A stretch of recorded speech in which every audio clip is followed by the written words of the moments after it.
Est-ce que tu as mal au dos? Tu as des maux de dos que tu n'es plus capable de supporter tellement que ça t'empêche de t'entraîner? Tu aimerais ça t'entraîner, mais quand tu t'entraînes, tu as mal au dos. Quand tu fais tes activités physiques, ça donne encore plus mal au dos. Ça fait que ça régresse. Est-ce que même que tu as tellement mal au dos que tu n'es pas capable de continuer à t'entraîner, de continuer à faire tes activités de la vie de tous les jours parce que tu as trop mal, ça te limite? Les douleurs au dos, c'est vraiment des douleurs qu'on voit très fréquemment chez la population moyenne et ça peut devenir très limitant puis même devenir vraiment frustrant et perdre ta motivation à vouloir continuer à bouger, vouloir rester actif. Donc, si toi aussi tu cherches un moyen de pouvoir adapter tes entraînements sans aggraver ta condition, tout en pouvoir t'entraîner à une haute intensité, dans cette vidéo, je te propose un moyen efficace pour y arriver. Je m'appelle Alexandra Gendron, je suis entraîneur personnel, kinésiologue, propriétaire et fondatrice de ma compagnie d'entraînement privé AGK. Les douleurs au dos, là, c'est vraiment limitant. Ça peut devenir très frustrant et on comprend très bien la situation dans laquelle tu te trouves si c'est le cas parce que moi-même, je souffre de problèmes au dos chroniques, donc de maux de dos chroniques depuis plus de 10 ans. Alors, je suis passée par beaucoup de phases et de frustrations. Donc, je comprends très bien comment tu te sens. Savoir comment adapter tes entraînements pour éviter d'aggraver ta condition, puis pouvoir te permettre de continuer à bouger malgré tes douleurs au dos. Donc, dans un certain sens, pouvoir améliorer même ta condition, c'est hyper important. C'est très important de rester actif même si on a une certaine douleur, surtout les douleurs lombaires. Ça donne bien parce que mon équipe et moi, on est là vraiment pour pouvoir élever ton plein potentiel, mais surtout que tu puisses rester actif longtemps, bouger le plus longtemps possible. Et ça passe par la prévention des blessures et aussi, justement, le sujet qu'on va traiter aujourd'hui, comment adapter tes entraînements pour une condition comme les maux de dos. Tout d'abord, je vais juste vous donner un petit peu des statistiques là, chez nous, chez AGK. On a environ, là, les clients qui sont blessés, qui viennent nous voir, on a environ 8 clients sur 10. Ceux qui sont blessés, qui viennent nous voir pour des problèmes de dos, que ce soit les plus fréquentes, hernie discale, problèmes lombaires, spasmes musculaires, entorse lombaire et récidive. Donc, c'est vraiment ces conditions-là qu'on voit le plus souvent.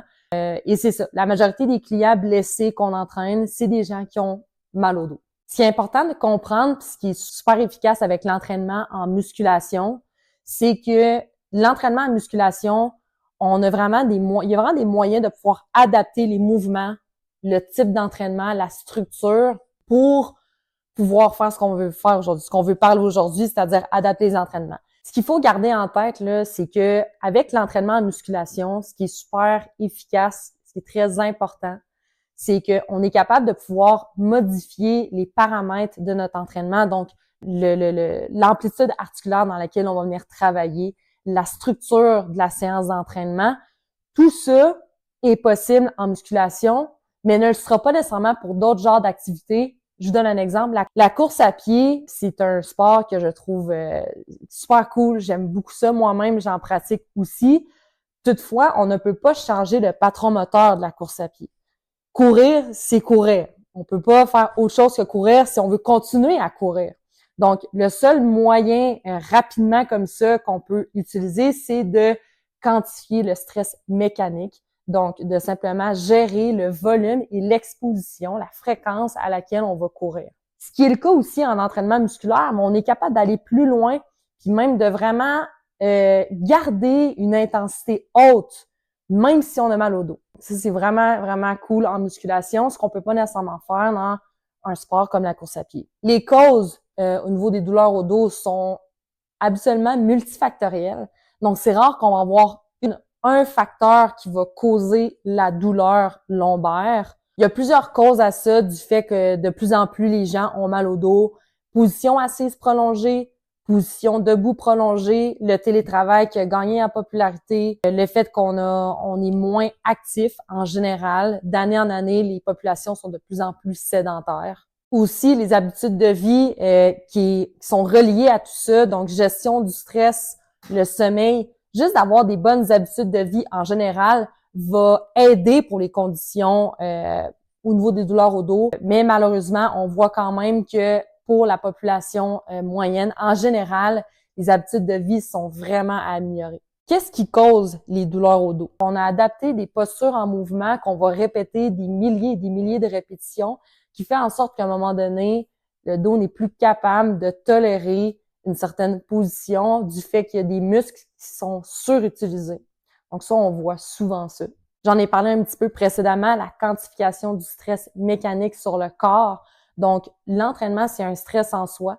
Donc, c'est important de pouvoir gérer le volume, l'intensité aussi de notre activité. Et finalement, la société en général est plus sédentaire qu'avant. On est moins actif, on a un temps d'écran qui est plus élevé. Donc, tout ça fait en sorte que, malheureusement, ça n'améliore pas la cause des douleurs au dos. Donc, l'approche, le moyen qu'on utilise avec notre clientèle, c'est quand même assez simple, OK? L'approche qu'on a avec notre clientèle, majoritairement qui ont mal au dos, qui viennent nous voir, qui veulent continuer à s'entraîner, qui veulent se remettre en forme, qui va nous permettre de garder une haute intensité. Ce point-là est très important. Une haute intensité à l'entraînement est quand même assez simple.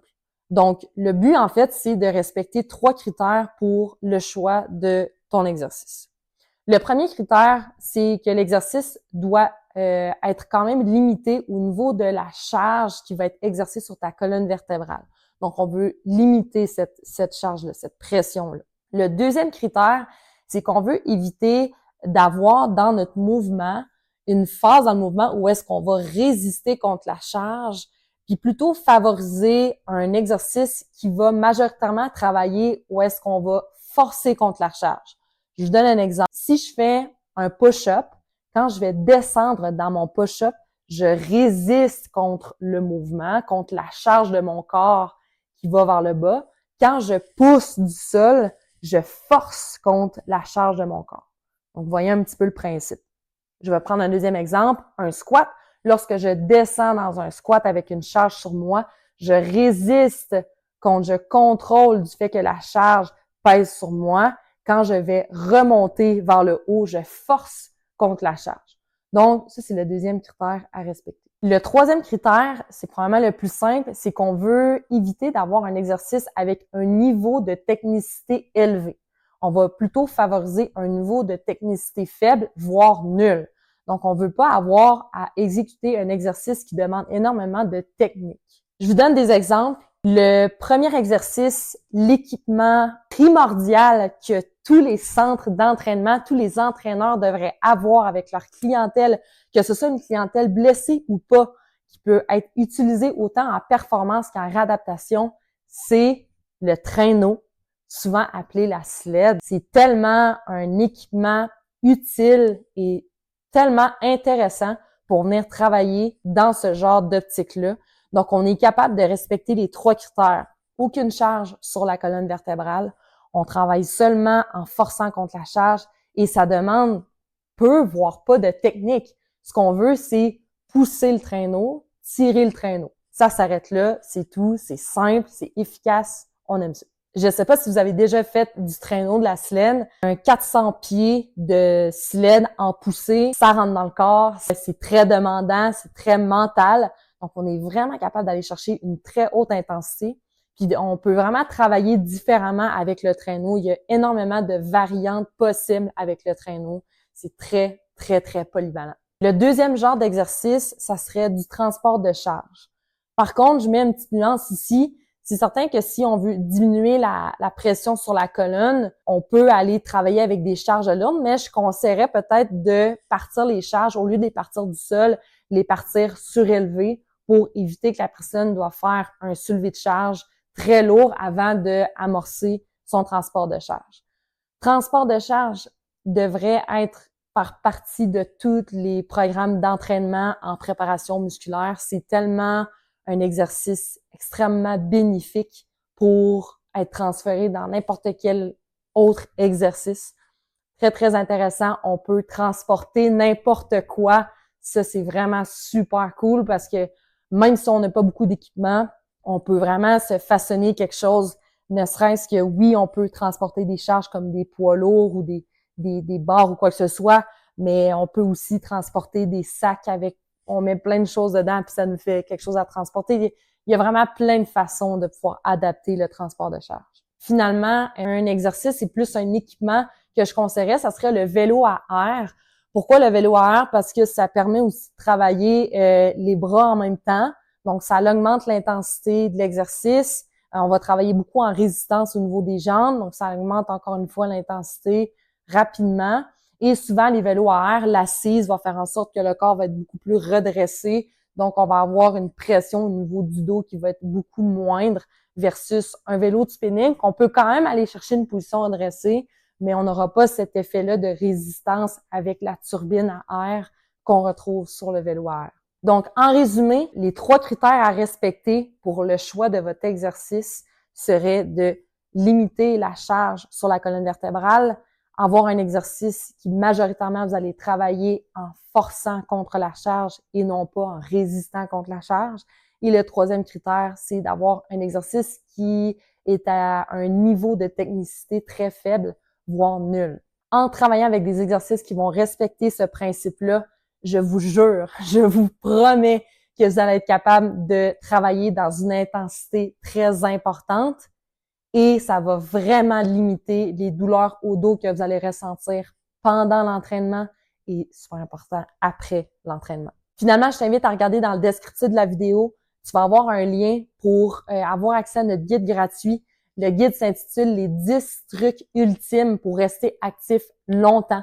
Donc, c'est des 10 trucs super simples, efficaces que tu peux appliquer dans ton quotidien parce que oui, ce qu'on veut au final, c'est rester actif longtemps, bouger le plus longtemps possible. Je te dis à bientôt. Salut, bye!